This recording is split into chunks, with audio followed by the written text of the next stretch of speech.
হিন্দু, মুসলিম, বৌদ্ধ, খ্রিস্টান জাতি ধর্ম নির্বিশেষে সবাইকে, হিন্দু, মুসলিম, বৌদ্ধ, খ্রিস্টান জাতি ধর্ম বর্ণ নির্বিশেষে সবাইকে আন্তরিক শুভেচ্ছা ও অভিনন্দন। এই মুহূর্তে আমরা অবস্থান করছি সেটা ভাঙ্গা ব্রিজ, ফরিদপুর জেলা। এই দিয়ে দ্বিতীয়বারের মতো ভাঙ্গা ব্রিজে উঠলাম গত 2024 2024-এ একবার আমি আসছিলাম মাদারীপুর। ঠিক ওই সময়টাতে এই ভাঙ্গা ব্রিজের উপর দিয়ে গিয়েছিলাম। ব্রিজটা অনেক সুন্দর, আমার কাছে অনেক ভালো লাগে। এবং এই মুহূর্তে আকাশের অবস্থাটা অনেক সুন্দর। ভাঙ্গা সম্ভবত এখান থেকে সবসময় যারা বরিশাল, মাদারীপুর যাতায়াত করে, ঢাকা টু বরিশাল এই ভাঙ্গা এক্সপ্রেসওয়ে দিয়ে যাতায়াত করে তারা।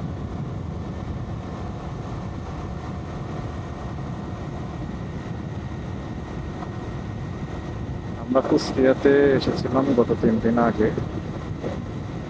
তো আজকে ঢাকা, যদিও আমরা ওই দিক দিয়ে পাটুরিয়া ঘাট হয়ে মানিকগঞ্জ হয়ে ঢাকায় ব্যাক করতে পারতাম, কিন্তু ব্যাক না করে এই পদ্মা সেতু হয়ে যাওয়ার চিন্তা করেছি।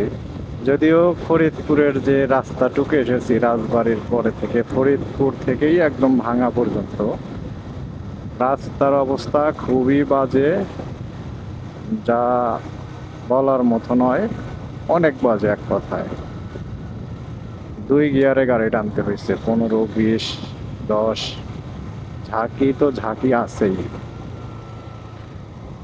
তা দেখি কয় টাকা টোল দিতে হবে, আই ডোন্ট নো।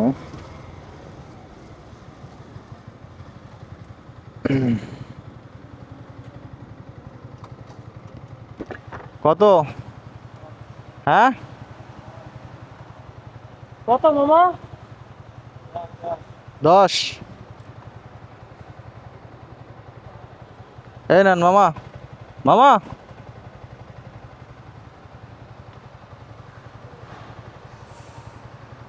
লাগবে না, 10 টাকা টোল দিতে হলো আমাদের।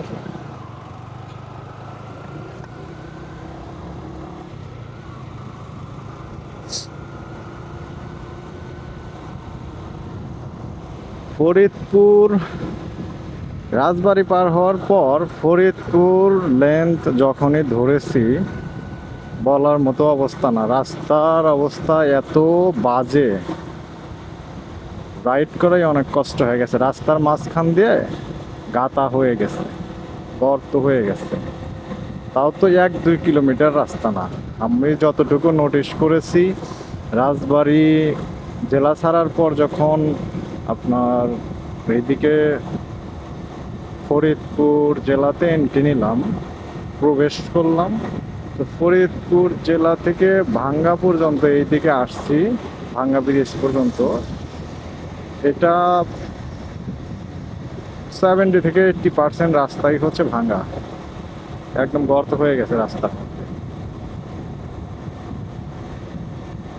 এবং আরো যেটা লক্ষ্য করছি, হাইওয়ের মতো একটা জায়গা, অকারণেই অনেক জায়গায় স্পিড ব্রেকার দিয়ে রাখছে, যেটা দেখাই যায় না। স্পিড ব্রেকার দিয়েছে, যদি মার্কিং করে দেয় তাহলে বিষয়টা দেখা যায়।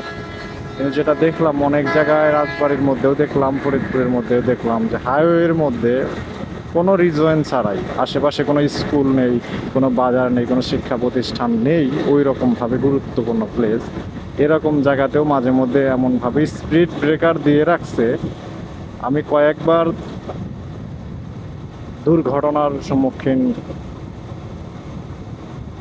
হতে যাচ্ছিলাম।